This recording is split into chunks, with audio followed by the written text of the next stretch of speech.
नमस्कार मित्रों, आज हम कक्षा 9 में गणित विषय के बारे में पढ़ने वाले हैं। हमने कुछ पहले यूनिट पढ़ चुके हैं 1 से लगाकर 5 और गत वीडियो हमने पढ़ा यूनिट 6 रेखाएं और कोण। उसके रेखाओं और कोण के बारे में हमने कुछ परिभाषाएं पढ़ी है, जिसमें बिंदु, रेखा, शीर्ष अभिमुख कोण जो है, रेखीय युग्म कोण, कोणों के प्रकार, न्यून कोण, समकोण और अधिक कोण, इसके बारे में सामान्य जानकारी ली। जिसमें एक नियम पढ़ा था हमने शीर्ष अभिमुख कोण। शीर्ष अभिमुख कोण है वो आपस में क्या होते हैं, बराबर। ऐसा हमने गत वीडियो में जानकारी ली। दो रेखाएं एक दूसरे को प्रतिच्छेद करती है तो उसके सामने बनने वाले कोण वो शीर्ष अभिमुख कोण होते हैं, वो बराबर होते हैं। अगर इसी बात को ये कहने पर तो है, लेकिन ये क्यों बराबर होते हैं, ये एक प्रकार का प्रश्न भी कई बार परीक्षा में पूछा जाता है। उसी दृष्टि से ये प्रश्न लिया गया है, जिसमें लिखा हुआ है, सिद्ध कीजिए दो रेखाएं एक दूसरे को प्रतिच्छेद करती है तो सम्मुख बनने वाले शीर्ष अभिमुख कोण बराबर होते हैं। मतलब ये अगर प्रश्न परीक्षा में आ जाए तो आपको उसको किस प्रकार से करना है, उसके समानता है। तो अगर दिया हुआ है दो रेखाएं एक दूसरे को जो है प्रतिच्छेद कर रही है, तो मान लेते ये रेखा ए है, दूसरी रेखा है वो बी है, ठीक है। ए और बी रेखा है, इधर ये सी और डी, दो रेखा ए बी रेखा और सी डी रेखा जो कि बिंदु ओ पर प्रतिच्छेद करती है। अब इसके सम्मुख कोण बनने वाले कोण है ये बराबर है और ये अपने को सिद्ध करना है। मतलब ये कोण ये वाला ए ओ डी कोण बराबर है सी ओ बी के, और ये सिद्ध करना है ए ओ सी कोण बराबर है ए ओ सी कोण बराबर है बी ओ डी के। ये बराबर होता है शीर्ष अभिमुख कोण, लेकिन आपको इसको है जो सिद्ध करना है। तो किस प्रकार से कर सकते हैं, यहां पर अपने को सिद्ध करना है कोण ए ओ डी बराबर है बी ओ सी के, ए ओ डी बराबर है बी ओ सी के। और इसी प्रकार कोण ए ओ सी बराबर है बी ओ डी के। ये शीर्ष अभिमुख कोण है वो आपस में बराबर है, ये अपने को जो है सिद्ध करना है। इसके लिए हम लोग दिया हुआ है, क्या दिया हुआ है, दो रेखाएं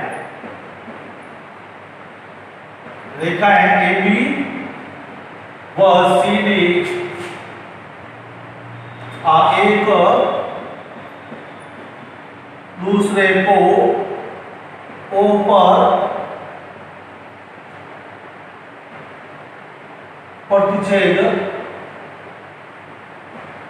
करती है। दोनों रेखाएं एक दूसरे को है वो प्रतिच्छेद करती है। आगे करते हैं उपपत्ति, सॉल्व करना शुरू करते हैं यहां से।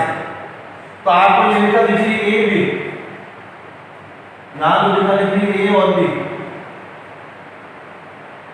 बीच में ओ है, यहां से रेखा है वो डी है।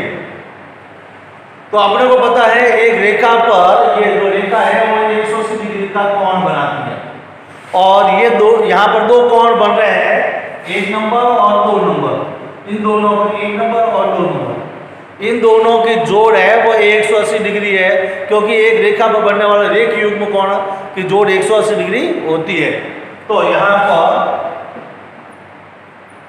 रेखा ए बी पर कोण ए ओ डी प्लस कोण बी ओ डी जो है आपस में जोड़ है वो 180 है, उसमें न्यू लगा रेखीय युग्म कोण, एक रेखा पर बनने वाले कोण, ये होगा समीकरण नंबर 1। एक रेखा पर बनने वाले कोणों का योग जो है 180 डिग्री होता है, रेखीय युग्म कोण कहलाते हैं। इन दोनों की जोड़ है वो 180 डिग्री। इसी प्रकार आगे बढ़ता है, ये रेखा लेते हैं जिसका नाम है सी और डी। आप चित्र में देख रहे हैं रेखा सी और डी, यहाँ पर डी है और यहाँ पर सी और बीच में से ये रेखा है जो कि बी है, और यहाँ पर मान लेते 3 कोण है, ये कोण 2 और ये कोण 3, इन दोनों की जोड़ भी 180 डिग्री होगी रेखीय युग्म से। तो रेखा सी डी पर, रेखा सीधी पर क्या हो गया, कोण BOD प्लस कोण BOC बराबर 180। ये समीकरण नंबर 2, ये भी रेखीय रूप से।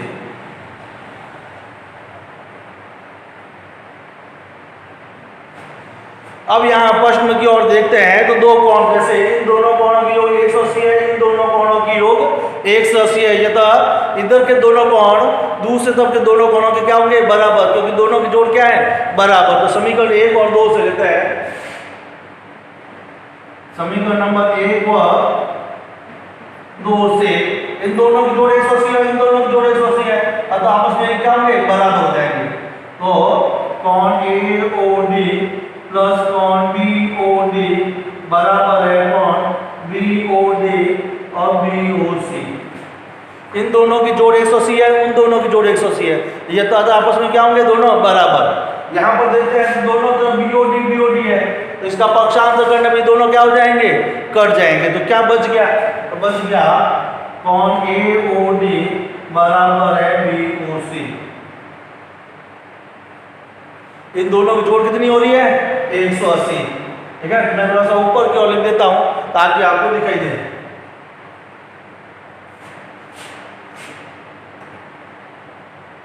तो यहां पर कोण AOD बराबर है कोण BOC।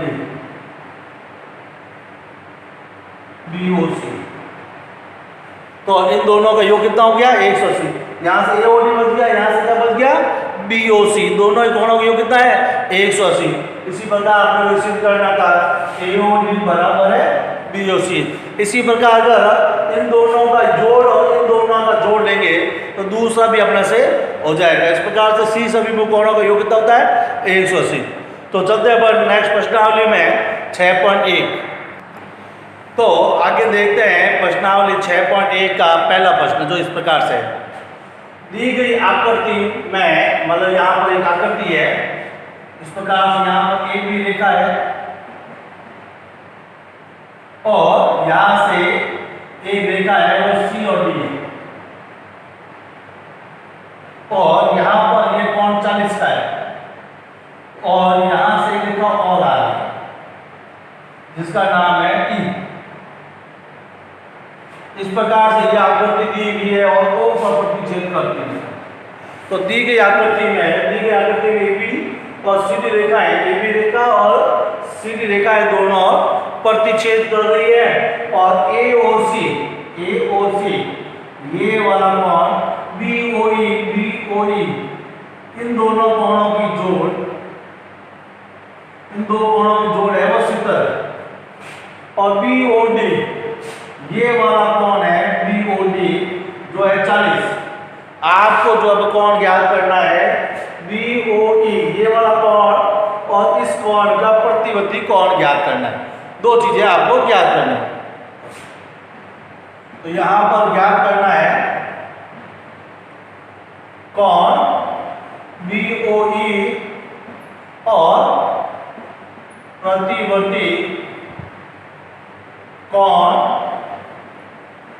COE। इसके लिए आपको दिया हुआ है यहां पर कोण AOC और कोण BOE की जोड़ है वह 70 है, और कोण BOD है वह 40। यहां से उपपत्ति हल करना शुरू करते हैं। तो आपको यहां चित्र में देखेंगे तो ये दो रेखा यहां पर प्रतिच्छेद कर रही है, जिसका नाम है AB और दूसरा है वो C और D।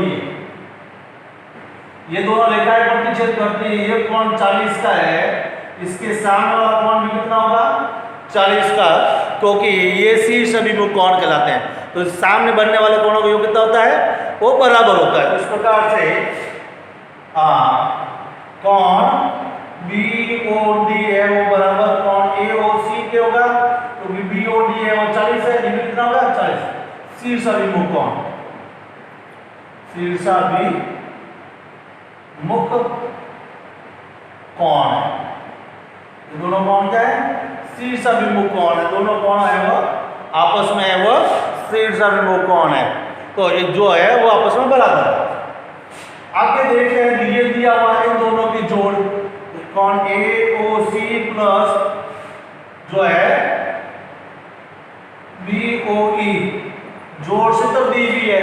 इन दोनों की जोड़ कितनी है 70, जैसे कि प्रश्न में दिया हुआ है AOC BOC कितना है 70, AOC BOC कितना है 70, क्योंकि AOC का मान कितना आ गया, अपन 40 निकाल चुके हैं, यहाँ पर क्या देंगे 40 प्लस कोण BOE बराबर कितना हो गया 70 है।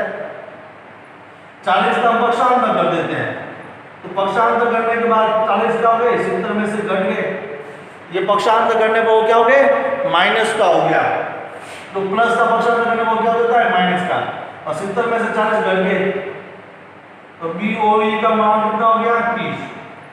तो यहाँ पर एक प्रश्न का उत्तर अपने को मिल गया। क्या पूछा था BOE का मान कितना है, वो अपने को पता चल गया है, जो यहाँ पर कितना है 30।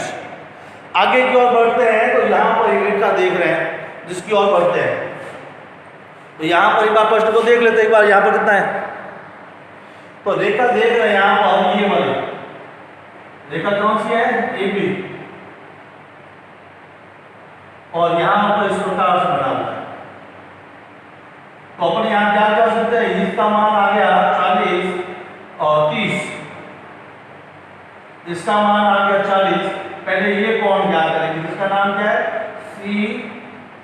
COA, क्योंकि अभी रेखा पे बनने वाले सभी कोणों का योग कितना होता है 180 है, तो रेखा AB पर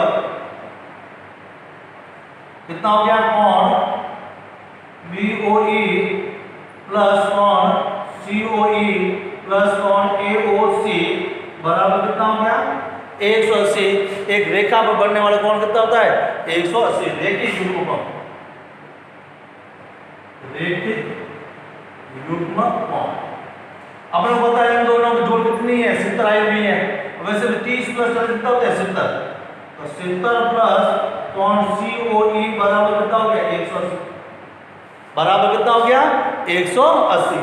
इन दोनों की जोड़ कितनी है 70, या तो यू ले लो, और या 40 प्लस 30, इसका हो गया 30, इसका 40 कितना हो गया 70, इन दोनों की जोड़ कितनी आ गई 70 और COE। अब 70 का क्या करेंगे अपन, यहाँ पर पक्षांतर करने वाले हैं, तो कोण COE बराबर कितना हो गया 180 माइनस 70 बराबर 110, इसका मान कितना आ गया 130, इसका मान कितना आ गया 110।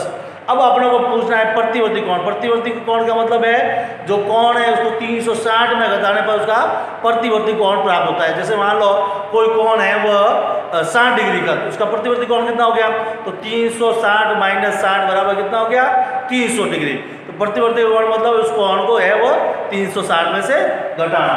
तो अपन पूछा है COE का मान है उसका प्रतिवर्ती कोण मतलब 110 का प्रतिवर्ती कोण का मतलब है उसको जो है 360 में से घटाना। यहाँ लिख देता हूँ मैं, यहाँ पर है वो अगला मैं लिख देता हूँ कोण COE का प्रतिवर्ती कोण का प्रतिवर्ती कोण बराबर कितना हो गया 360, कितना हो गया 360 माइनस 110 बराबर 360 में से 110 क्या करेंगे अपन घटा लेंगे, तो उसका मान आ जाएगा। तो मान या मैं थोड़ा सा ऊपर लिख देता हूँ तो आपको ध्यान आ जाए,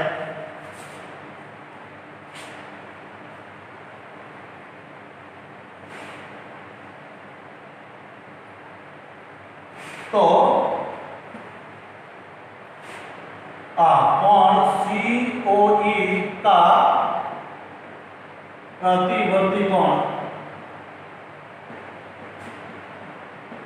कोण बराबर 360 माइनस 110, तो घटा लेते 0 5 और कितना हो गया 260, कितना हो गया 260। इसका मतलब है COE का प्रतिवर्ती कोण कितना हो गया 210। इसका एक उत्तर तो ये हो गया, दूसरा उत्तर हो गया वह 30 है। 2 प्रश्न जो पूछे थे। धन्यवाद। अगला प्रश्न अपन नेक्स्ट वीडियो में लेंगे।